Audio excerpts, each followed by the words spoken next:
Oui, mais j'ai vu ma mère souffrir par l'amour. Elle a fait un bébé parce qu'elle aimait quelqu'un. On lui reproche, on l'insulte pour ça, on la maltraite pour ça. Et moi, on m'indexe. Je suis quand même censée être une erreur vivante. C'est très difficile à porter.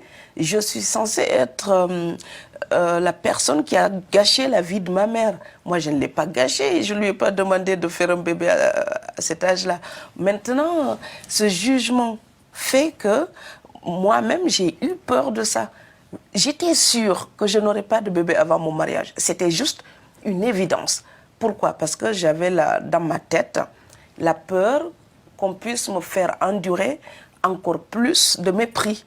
J'avais aussi peur d'avoir un enfant qui endurerait ce que moi-même j'ai subi. Et être enfant illégitime, c'était quelque chose qui vous condamnait à la honte publique.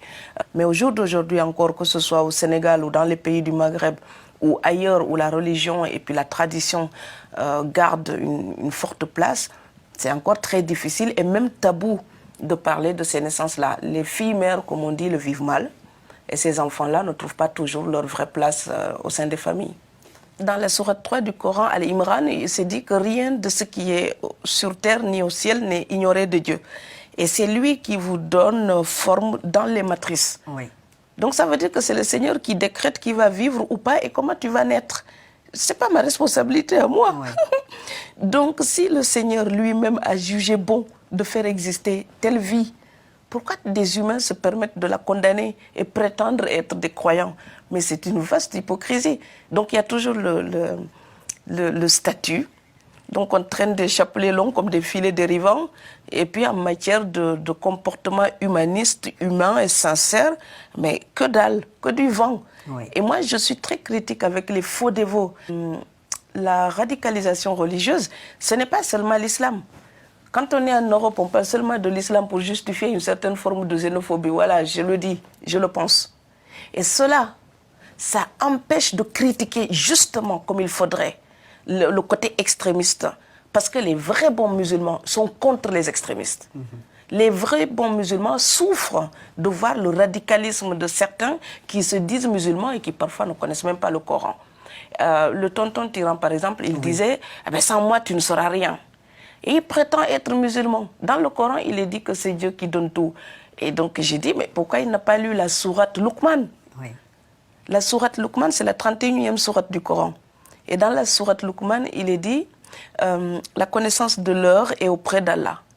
Et seul Dieu sait quand tombera la pluie salvatrice. D'accord? Et personne ne sait ce qu'il aura demain. Et nul ne sait sur quelle terre il mourra. Un bon musulman qui connaît cette sourate, il n'ose pas avoir la vanité de dire à quelqu'un « Sans moi, tu ne sauras rien ». Mais c'est lui qui tient le toit du ciel. Donc, et c'est très rigolo, parce que les gens, ils parlent de l'islam, et ils sont aveugles, mais comme des fonds de cuve. Donc, il faut juste leur donner le texte. Et Lux mais Alex, il faut chercher la lumière, en faire une loi, faire de la connaissance la clé de tout. Et ça pourrait rendre les gens meilleurs, plus doux, plus sobres. C'est le tonton tyran, c'est une figure, enfin c'est un archétype. On a toujours de ces despotes dans nos familles en Afrique. L'autorité sur du vide, ça ne tient pas. Si vous contrôlez quelqu'un parce que cette personne a peur de vous, le jour où elle grandit, la peur se dissipe, et bien vous devenez minable à côté. Bien sûr. Voilà. Ouais. Très... Je sais que si j'ai mal, me rouler par terre ne va pas atténuer ou aggraver la douleur. Par contre, la seule chose qui va compter, c'est comment moi, j'affronte cette douleur. Et comme il ne sert à rien de crier « j'ai mal, j'ai mal, j'ai mal », eh bien moi, je vais réfléchir à qu'est-ce que je peux faire pour avoir moins mal. Donc si c'est quelqu'un qui me domine, qui m'écrase, qui me maltraite, je réfléchis à la voie de la liberté. Comment je vais faire pour m'en dégager? Ça devient un fardeau qu'il faut dégager. Je n'ai pas envie de cogner ou de me venger. J'ai juste envie de me soustraire à la violence de l'autre. Et c'est pour ça que je dis, je n'écris pas pour plaire ou déplaire. Oui. J'écris comme on prend son bol d'oxygène parce que cela va de soi. Donc, être maltraité ou écrasé et lutter pour se libérer, ce n'est pas un combat contre l'autre. C'est un combat pour sa liberté. Et je suis prête à tout pour cela, par contre. Mais c'est pour ma liberté, pas pour aller contre l'autre. Et plus loin dans le texte, je dis, le despote oui. n'a que la puissance et l'autorité qu'on veut bien lui reconnaître. Oui. Car se soustraire à son emprise, c'est l'anéantir. J'ai compris ça, je n'avais même pas 14 ans.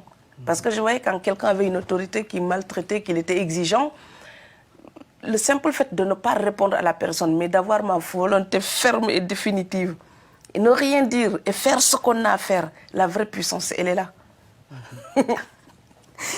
Donc, il ne faut pas oublier que quand on a été un enfant négligé ou abandonné par ses parents, on reste un adulte en quête d'amour.